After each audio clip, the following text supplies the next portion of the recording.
ഉരുകിയുരുകിയെരിയുമീ മെഴുകുതിരികളിൽ അഴലിനിരുളിലിടറുമീ തരളമിഴികളിൽ അപ്പച്ചാ അപ്പച്ചാ ഈ ജോണിക്കുട്ടിയെ വിട്ടു പോയല്ലോ അപ്പച്ചാ. ഇനി ജോണിക്കുട്ടിക്ക് ആരുണ്ട് അപ്പച്ച? ഇല്ല, അപ്പച്ചൻ മരിച്ചിട്ടില്ല. മരിച്ചില്ലേ? പിന്നെ ആരാ അപ്പച്ചൻ മരിച്ചമ്മ രാവിലെ മെസ്സേജ് അയച്ചത്? അപ്പച്ചൻ മരിച്ചാലും എന്നും ഈ മോളിക്കുട്ടിയുടെ മനസ്സിൽ കാണും അപ്പച്ചാ. ആറ് കൂട്ടായിരുന്നു. ഞാൻ മന്നേന് മുമ്പേ ഇവിടെ വന്ന് സ്വത്തം വീതിച്ചെടുക്കാൻ വേണ്ടി നേരത്തെ വന്ന് പ്ലാൻ ചെയ്തിരിക്കുവോ.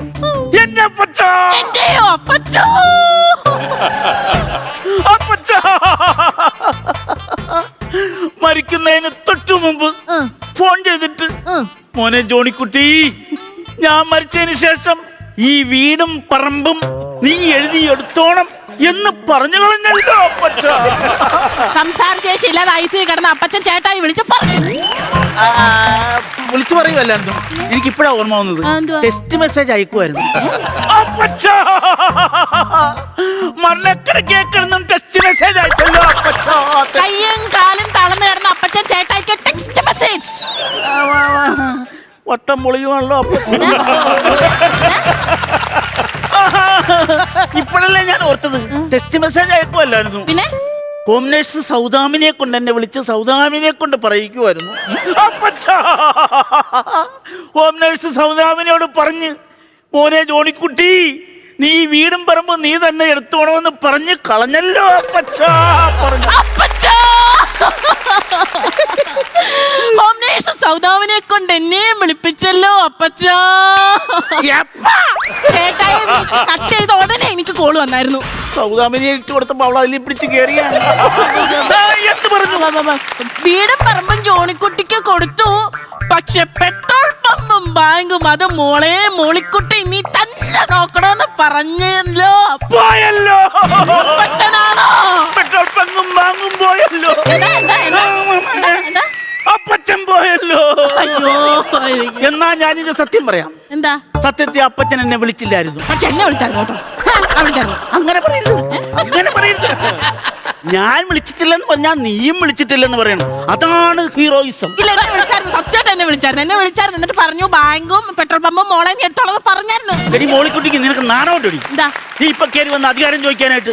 എടി എന്നെ അപ്പനെ ധിക്കരിച്ച് നീ കണ്ടവന്റെ കൂടെ ഇറങ്ങിപ്പോയതല്ലേ? ഇറങ്ങിപ്പോയാലും അപ്പച്ചൻ എന്നോട് സ്നേഹം ഉണ്ടായിരുന്നു. ഇല്ലായിരുന്നേ അപ്പച്ചന്റെ പെട്രോൾ പമ്പിന് എന്റെ കുഞ്ഞിന്റെ പേര് ഇടത്തില്ലായിരുന്നു. നിന്റെ കുഞ്ഞിന്റെ പേര് ഇന്ത്യൻ ഓയിൽ എന്നാണോ? എന്നാ വേറെ കഥ പറയാം.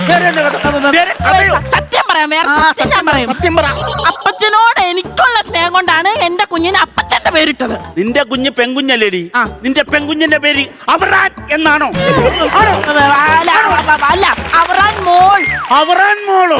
അതെന്നാ മോളോ? അത് ഈ പാരസിറ്റാമോൾ ഡ്രൈമോൾ എന്നൊക്കെ പറയുന്ന പോലൊരു മോൾ.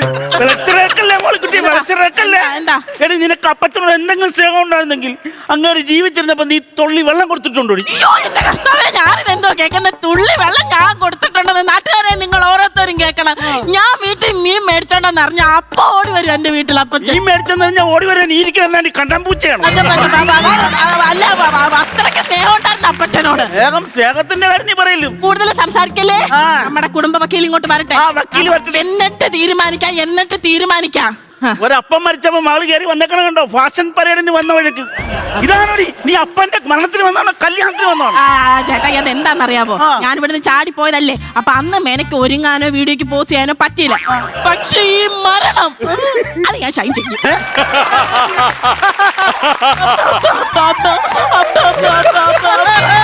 നിങ്ങൾ കണ്ടോ? അപ്പം മരിച്ചു കിടക്കുമ്പോ അവർക്ക് പബ്ബിൽ പോണം. അപ്പച്ചനോ?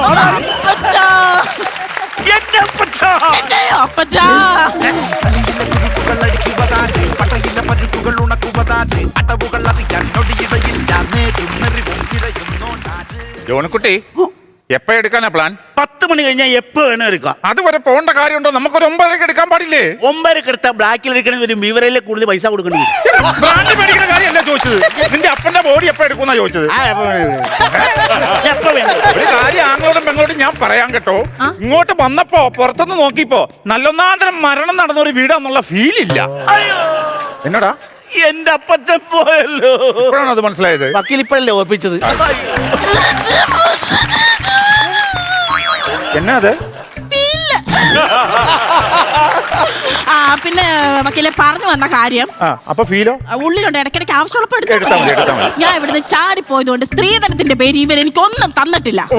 അതുകൊണ്ട് അപ്പച്ചന്റെ ബോഡി ആശുപത്രി വീട്ടിലെത്തുന്നതിന് മുന്നേ സ്വത്തിന്റെ കാര്യത്തിൽ എന്തെങ്കിലും ഒരു തീരുമാനം ഒപ്പിക്കണം. അത് തീരുമാനാക്കാം. മോളിക്കുട്ടി എന്നാ പ്രതീക്ഷിക്കുന്നേ? പെട്രോൾ പമ്പും ബാങ്കും അതെനിക്ക് തന്നെ വേണം. കമ്മീഷന്റെ കാര്യം ഓർത്ത് ടെൻഷൻ അടിക്കേണ്ട, 2% ഞാൻ തന്നിരിക്കും. എന്നാ പെട്രോൾ പമ്പിന്റെയും ബാങ്കിന്റെയും ആധാരത്തിന്റെ ഡേറ്റ് തീരുമാനിച്ചോ? പിന്നെ ജോണിക്കുട്ടി, പാമ്പും കോണി എനിക്ക് വേണം. പാമ്പും ചെമ്പും എനിക്ക്. അവളെന്നാ പറഞ്ഞത്? പെട്രോൾ പമ്പും ബാങ്കും ഒക്കെ വേണമെന്നോ? അതെനിക്ക് വേണം. 3% കമ്മീഷൻ വക്കീലിന് ഞാൻ തന്നിരിക്കുന്നു. എപ്പോ തന്നു? തന്നു കൂട്ടിക്കോ. എന്നാ പിന്നെ പമ്പും ബാങ്കും നിനക്ക് കിട്ടി. അതാണ്.